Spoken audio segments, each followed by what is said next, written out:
এই এত বীর মহাশয়ের দল হঠাৎই দুঃস্বপ্ন দেখতে শুরু করেছেন। কিসের দুঃস্বপ্ন? জলের জলের দুঃস্বপ্ন। গঙ্গা জল বন্টন চুক্তি শেষ হচ্ছে আগামী বছর ডিসেম্বরে। 30 বছরের চুক্তি। 1996 সালের 12ই ডিসেম্বর ভারতের তখনকার প্রধানমন্ত্রী এইচ.ডি. দেবেগৌড়ার সঙ্গে চুক্তিটি করেন বাংলাদেশের প্রধানমন্ত্রী শেখ হাসিনা। এই চুক্তির পশ্চাৎপট একটা ছিল। সেই পশ্চাৎপটটা কি ছিল? ছিল 1972 সালের 19শে মার্চ 1972 সালের 19শে মার্চ যে গঙ্গা যে মুজিব ইন্দিরা চুক্তি হয়েছিল, সেই মুজিব ইন্দিরা চুক্তি যেটাকে বলা হয় ভারত বাংলাদেশ 1996 মানে এটা হয়েছিল। এটা আপনার এই চুক্তির পশ্চাৎপট ছিল 1972 সালের 19শে মার্চ স্বাক্ষরিত ইন্দিরা মুজিব চুক্তি। সেই চুক্তির নামই ছিল ভারত বাংলাদেশ মৈত্রী, সহযোগিতা এবং শান্তি চুক্তি।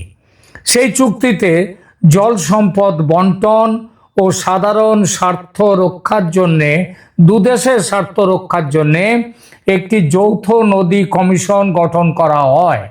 চুক্তির মেয়াদ ছিল 25 বছর। অর্থাৎ সেই চুক্তি, ইন্দিরা মুজিব চুক্তি কার্যকর ছিল 1997 সালের 14ই মার্চ পর্যন্ত। কিন্তু মুজিবের পতনের পর দীর্ঘ কয়েক বছর দুদেশের সম্পর্ক ভালো না থাকায় গঙ্গার জল বন্টন নিয়ে কোনো চুক্তি হয়নি। সেটা করেন মুজিব কন্যা শেখ হাসিনা প্রথমবার ক্ষমতায় বসার পর। চুক্তিতে কার লাভ ছিল?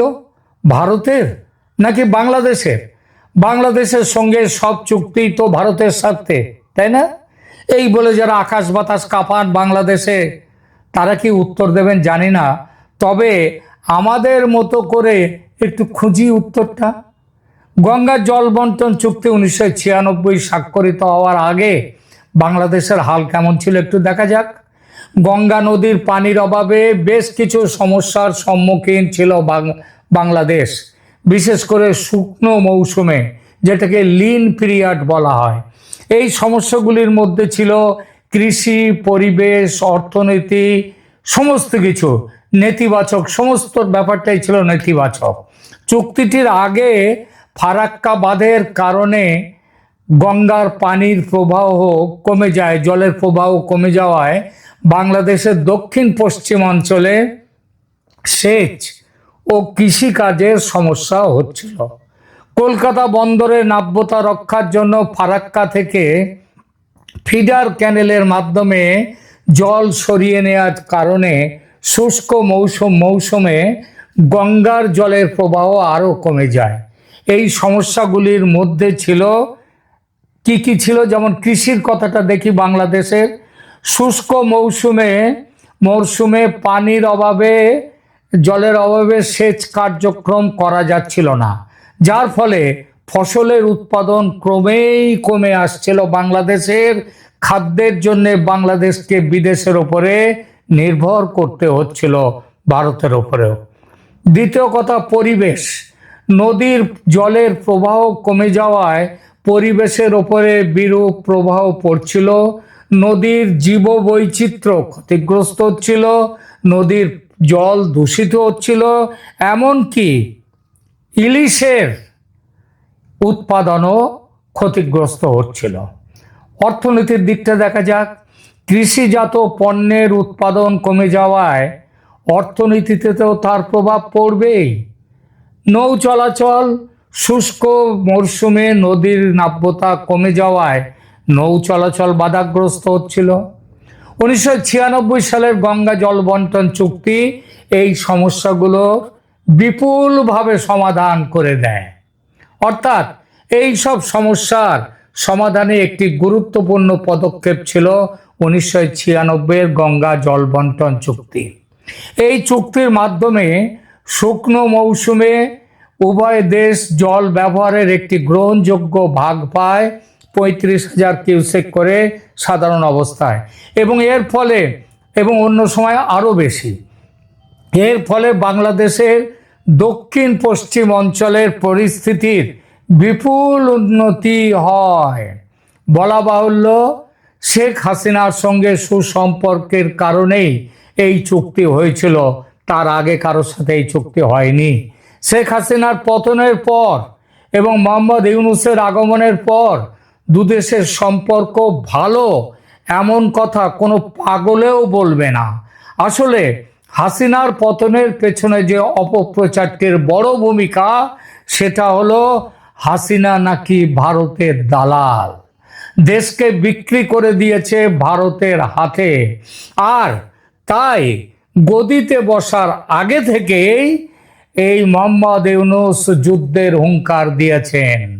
হুঙ্কার দিয়েছে তার দলের আর সবাই।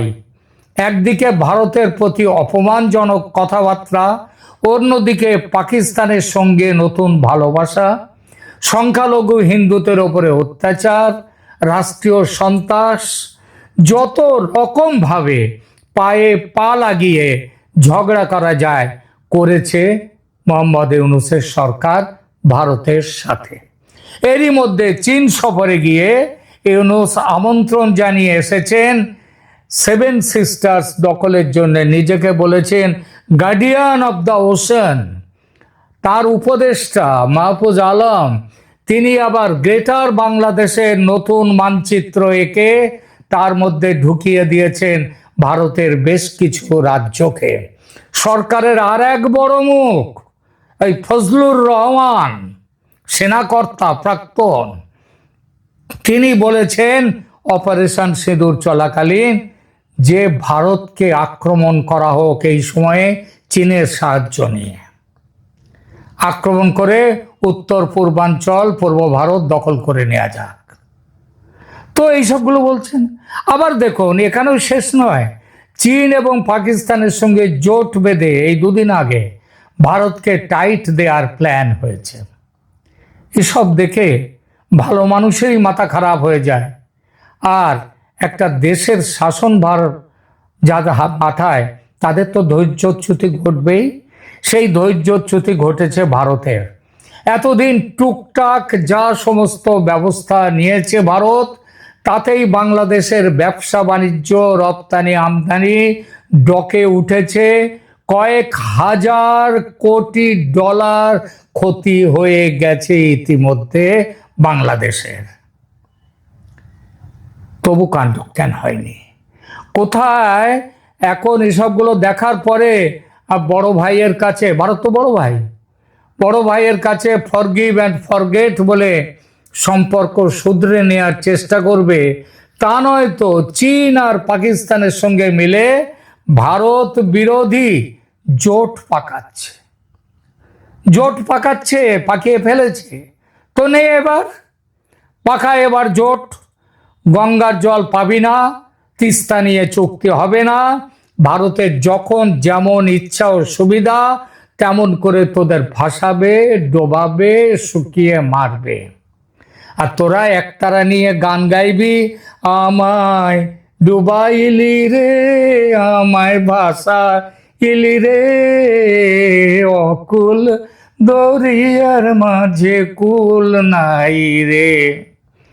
দরিয়ার মাঝে কুল পাবে না, কুল পাবে না। ভারতের সঙ্গে বিরোধিতা করলে এটাই হবে, যেমনটা হয়েছিল হতো 96 সালের আগে। বর্ষায় বন্যা, শুকনোর সময় জলের হাহাকার। যাও বাপ, পাকিস্তানের কাছে যাও, ঠাকুরদা চীনের কাছে যাও, দেখো কোত্থেকে জল পাও। আরো শুনবেন, এরা এখন বড় বড় কথা বলছে যে জল নিয়ে এই রাজনীতি ভালো নয়। এরাই আবার ব্রহ্মপুত্রে বাঁধ দিচ্ছিল চীন, যাতে ভারতে জল না পায়। তারা সমর্থন দিয়েছিল চীনকে। এই সরকার, এই ইউনূসের সরকার। সুতরাং এদের জন্যে তোমরা এই করবে ভারতের বিরুদ্ধে, আর ভারত তোমাদের ভালোবাসবে? হ্যাঁ, বাঁচার পথ অবশ্য এখনো একেবারে যে নেই তা নয়। এখনো আছে বাঁচার পথ। চরিত্র পাল্টাও, যে পথে চলেছ সেই পথ পাল্টাও। সম্পর্ক মধুর করতে বলছি না, আমাদের তোমার মাধুর্যময় সম্পর্কের দরকার নেই, কিন্তু সম্পর্ক অন্তত স্বাভাবিক তো হতে পারে।